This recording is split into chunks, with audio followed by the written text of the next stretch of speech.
Next one we're going to talk about is a Molokai or Molokai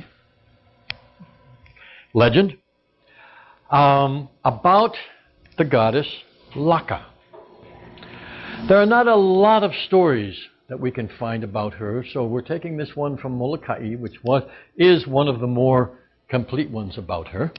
Laka was a goddess associated, or was or is, depending on whether you still follow it, associated with the forest, associated with plants.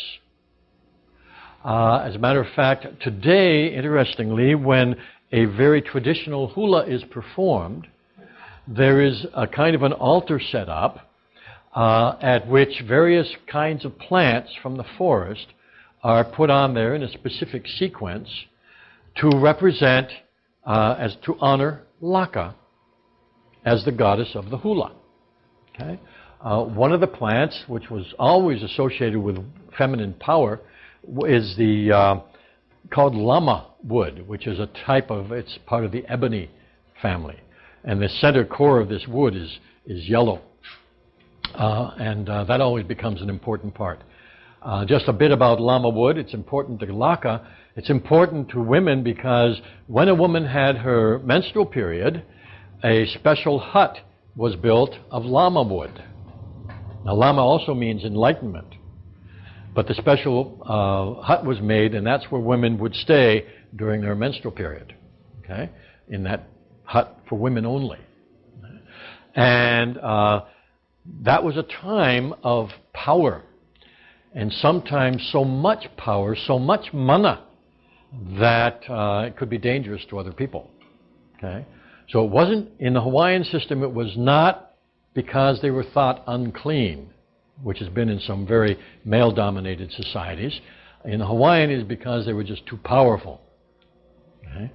So a completely different thing. But Laka was associated with that. And there are a number of different stories. Sometimes, especially in South Pacific, Laka is a male.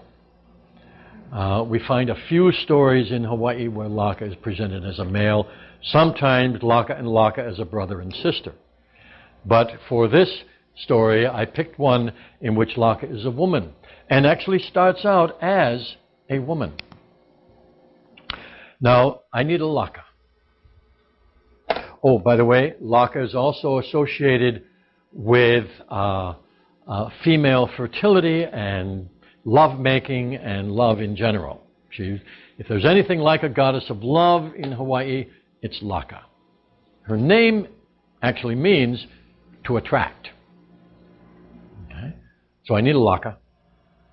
Good, we got a goddess of love back there. I need, let's see, in addition to Laka,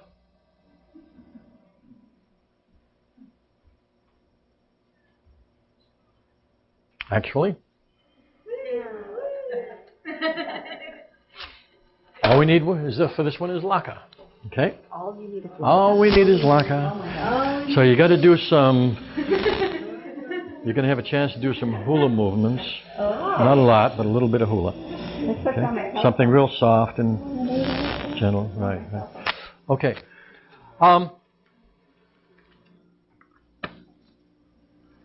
At this time, first of all, way before Laka was born, there was a family whose family name was La'i, who went to Molokai from someplace. And they settled on Molokai, on the primary mountain there called Mauna Loa. And they lived there for a long time, and they brought with them the hula. Now, this is one story of the origin. And they brought with them this sacred art that no one else had. And they kept it in the family. They would put on performances, but they would never teach anybody outside the family. And this went on for generations and generations and generations. And part of this story, of the original story, Kapo plays a part, because finally she begins teaching people, but only if they will come to Molokai. And so it's kept within the family and kept as a kind of a family art for a long, long time. And then Laka was born. Laka loved the hula. She was just, not only loved it, but Laka became the best dancer in the whole family.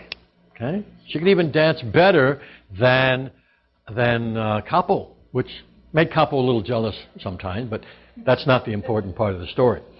So she just danced and she loved it, and she kept wanting to perfect her art. And you know how it happens sometimes when you love something so much it just fills you up and you've just got to share it. And so Laka decided to do the unthinkable. In spite of tremendous resistance from her family, Laka decided to leave Molokai and go and teach the hula elsewhere. Did she go on a canoe? Probably. So she goes on a canoe. First of all, we'll make this over here. She goes to Maui. And she goes to Maui and she teaches the hula. So do a little hula. Do a little hula. Well, okay, seated hula. Good, okay. Okay, good. All right, good. So she's teaching the hula on Maui, okay? And then she stayed there for quite a few years. She lives there and teaching the hula. And then she finally decides, when all of them become masters in kumus, she goes over Big Island. Go take another section. And she goes over to Big Island and she teaches hula at the Big Island. And one of the people she teaches is Hopoi. And Hopoi is the human being who got so good she taught Hi'iaka. And Hi'iaka finally took Pele. Okay, this is good. Just teach Hopoi. So she's teaching Hopoi. And then finally when Hopoi is good enough to become a kumu, after many, many, many, many years, why, she leaves Hopoi back on the Big Island, who goes over and teaches Hi'iaka. And then finally Laka comes to Kauai. And she comes to Kauai and she does the same thing. She teaches the people of Kauai. Move your hands. Okay, good, thank you. Okay, and she teaches all the people of Kauai how to do the hula. And she's spreading this knowledge all over the place. And finally, after so many years of teaching the hula and training masters all over the islands, she goes back home to Molokai, goes back to the mountain of Mauna Loa, and there finally, in great reverence and great love, and finally she gently passes away.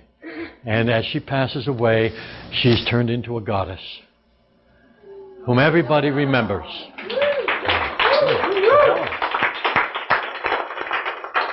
Beautiful.